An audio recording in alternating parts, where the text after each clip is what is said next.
Welcome to Section 420, Talkin Yankees, the podcast. Well, the Yankees finally land their bird. Cody Bellinger finally comes to reason. He will sign a 5-year deal with the Yankees, ending this long standoff, which has seemingly gone on forever. Again, Cody Bellinger becoming the last man standing there in the free agency market there. So it's a 5-year deal worth $162.5 million. We kind of figured this was going to happen almost any day now, and obviously had the latest YouTube episode just a couple of days ago, and of course right after that this thing happens there. So a little apologies for that, but again, it was a fluid situation, but finally done. So even though I was okay walking away from Bellinger, but ultimately I think the Yankees for right now could need him, do need him. I think it just made most sense, for both parties, for both Bellinger and his numbers and the Yankees and what they need there. So I guess after all the names came off the board and everything else involved, the deal finally getting done. So we'll look into the details of the contract, and it's kind of all we thought it was going to be. Quoted to a lot of these stories, mainly from The Athletic, that it was going to include some opt-outs and some signing bonuses, and that's kind of similar up the alley of what we saw with the Kyle Tucker deal, and similar with Bo Bichette and his opt-out. So you figure, he was looking for a similar situation, and Bellinger had that as well. So he didn't get the 7-year contract he wanted, but we were hearing anywhere from 155 up to 160. Turned out to be 162, but you get the picture. This has pretty much been floating in the air, and this is, finally it was about both parties nailing it down. So again, we'll get to the details of the contract. Before we get started, make sure you subscribe to this podcast, Section 420 Talkin Yankees, the podcast, wherever you get your favorite podcast. We got spring training just around the corner. Now the Yankees have their roster complete. We get to finally talk about some other things. And of course, there's the YouTube episode version of the show. So go to YouTube, search for Section 420 Talkin Yankees, subscribe there as well. So again, really not much of a stunner. I think Bellinger seemed to be holding out. There was a couple of teams. Of course, the Yankees were involved with him. The Mets were involved with him. You heard, rumors that the Phillies or even Toronto could have been involved with him. Now, the Phillies might have been just because they lost out on Bo Bichette, who ended up going with the Mets. So that might have put the Phillies in play, possibly. But it seemed like really what the genesis of the thing was actually, maybe with an assist from the Mets. Maybe the Yankees should send the Mets a bit of a thank you card. When earlier they pulled off the trade with the Chicago White Sox for outfielder Luis Robert Jr., which seemingly, that was going to fulfill their outfield needs. And I think once that happened, the Mets were then out on Bellinger, and then I guess Bellinger gave Boris the nod to go with the Yankees on that one. So again, if you're a Yankee and the Yankee fans, Yankee organization, almost got to thank the Mets a little bit, because I think by them pulling off that trade and going that route to get an outfielder, it put them out of play for Bellinger. And then Bellinger's like, well, there's nothing else where we go. I guess maybe the Phillies weren't that serious as well, and so he just ultimately got the deal with the Yankees. So he didn't get a 7-year deal he wanted, is with the 5-year deal, which seemed like the max the Yankees were going to go at. I guess the original offer was probably 4 years, but then again, the quote-unquote second offer became probably that 5th year, so it's all done. And then the Mets later on, after the Bellinger signing, went on to make the trade for Freddie Peralta, Brewers starting pitcher, entering his last year of his contract.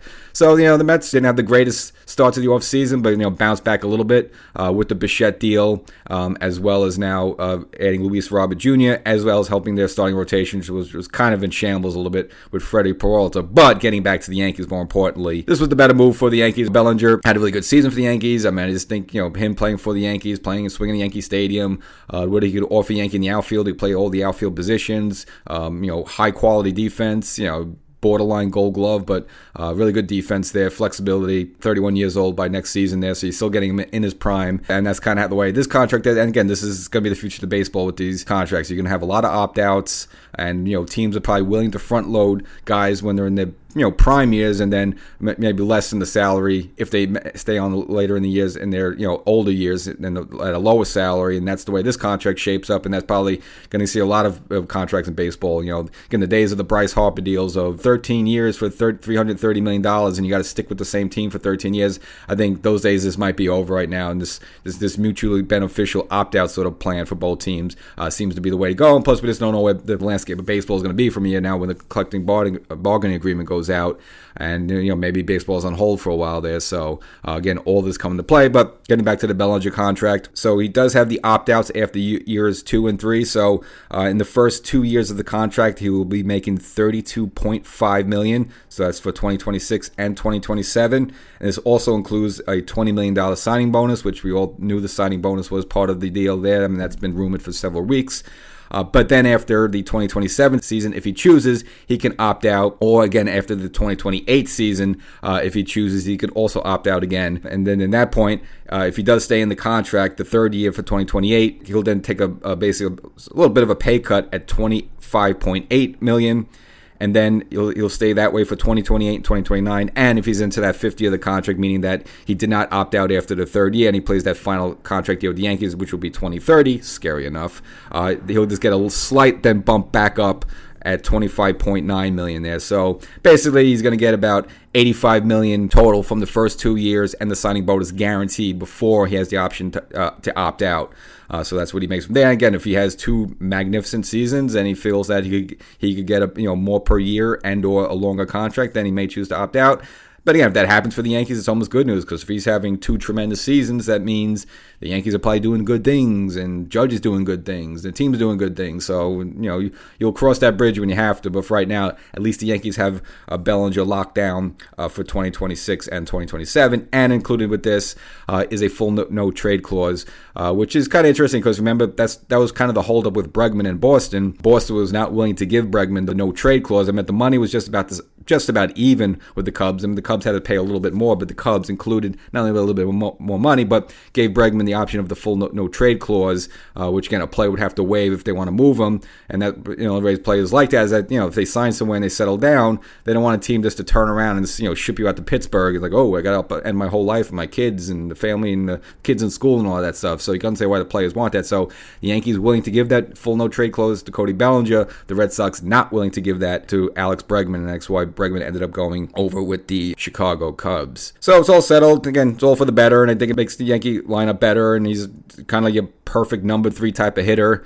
And again, he looked really good in his first season, so more than happy to come back. And, I think he did handle it the right way. I mean, I know this dragged on, but, publicly, he pretty much kept quiet throughout the whole process, and it's only really been Boris and Cashman releasing statements. The only statement Bellinger made was last game against Toronto when the Yankees were eliminated against themselves after Game 4, where he basically said, he had a great time here, would love to come back. We haven't heard a peep from him, so he's been saying the right things. Not like he's been, putting out tweets and stuff and complaining and, whining and stuff like that. I mean, he handled it the right way, kept quiet and let Boris do all the talking. And I think he did want to come here, but you can understand the situation at 30 years old. You just want to see what you could get, the maximum of what you could get. And, this was the market for him. And if he was a little younger, but I just don't think any team was out there who was going to want to go 7 years guaranteed. Just for him, at this point, yes, he's had a good, 2 good seasons in a row in 2024 and 2025, but he's also had some injuries in the past, and that period with the Dodgers when he was almost just thrown out of town there, where he just, stunk. He was coming off a bad injury, and he was not the same player. So, he's also had there's a risk factor to him as well. So I think this contract kind of protects both teams. If he does turn out to be an injury bug, a Teixeira situation where every season it's a heel injury and a toe injury and a wrist injury, and you're getting only playing half the games per year there, you don't want a guy like that for 6-7 years there. It's just bottles up your lineup and bottles up your flexibility of what you could be able to do. At least when you got a guy, if you're not stuck with him too long there, it kind of softens the blow if he turns into that type of player. And more recently we saw with DJ LeMay, who was fantastic with the Yankees first 2 seasons, and then signs that deal, and like after year 1, he was not the same player and just broke down, had the hernia problem, the foot problem, and just was not the same player anymore. And, there's always a risk that could happen to Bellinger. I don't think so. I think he's a little bit more of an athletic type of player than, DJ was. But, again, those things could happen there. So you can understand why a team does not want to go 7 years. So that's it. It's all done. Finally got that out of the way. Other than that, don't really see the Yankees making any other big moves. We did mention on the recent YouTube episode, they picked up a guy named Seth Brown, who was released last season by the A's. Guy was hitting like 185 with 1 home run and 3 RBI. So, don't know what that move was. The guy's 33 years old. I mean, I don't know if you want to take a chance on a guy like that. His 2 best years were back in 2021 and 2022. He hit like 20 and 25 home runs. And again, that was like 4 years ago. So I don't want to bring a guy like that in here. But the thing about him is that he was a left-handed at bat, which Bellinger is. He could play the outfield, not all positions, but at least some outfield. Sort of like Bellinger, and if you need be, he could play first base like Bellinger could in a pinch there. So that might have been sort of the Cashman move, like, hey, we'll move on with that if we have to. Maybe or maybe not, or maybe just want to bring this guy in. It was a minor league deal. It's one of those this low-risk type of moves and just see what he got. But it's probably a guy after camp breaks, you probably don't hear from him. And with the Yankees and the Mets and Freddie Peralta, again, you did hear some rumors the Yankees were kicking the tires on that. I don't think they were looking for add a guy like that where then he's going to go into free agency and you had to give up some chips there. So I didn't think the Yankees were really strong in it. Again, I'm not really big on Peralta anyway. I think they like the Ryan Weathers move where they didn't have to give up much. And, if this guy could become something, you got to get a hard-throwing left-hander. I think that was the better route to go there. So I didn't think the Yankees were going to be on Peralta anyway. But, hey, he goes to the Mets. And, again, the Mets improved their situation. But so, kudos to them. They'll get that. But I didn't think the Yankees were going to be involved in Peralta. So that's the episode. Bellinger finally signed. And now we can move on to spring training, which will be in a couple of weeks. We'll catch you next time.